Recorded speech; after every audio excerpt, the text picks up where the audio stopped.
Assalamu alaikum. Today I am going to recite Surah Ibrahim ayah number 7 and 8 with meaning. أعوذ بالله من الشيطان الرجيم. ശപിക്കപ്പെട്ട പിശാചിൽ നിന്ന് ഞാൻ അല്ലാഹുവിനോട് അഭയം തേടുന്നു. ബിസ്മില്ലാഹിർ റഹ്മാനിർ റഹീം. പരമകാരുണികനും കരുണാനിധിയുമായ അല്ലാഹുവിൻ്റെ നാമത്തിൽ.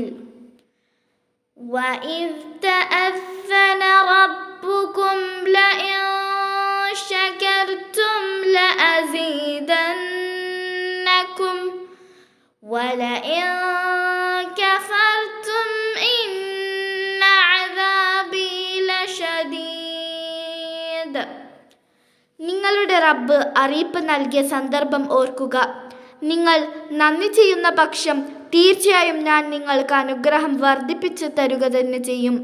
നിങ്ങൾ നന്ദികേട് കാണിച്ചുവെങ്കിലോ നിശ്ചയമായും എൻ്റെ ശിക്ഷ കഠിനമായത് തന്നെയായിരിക്കും. وقال موسى إن تكفروا أنتم ومن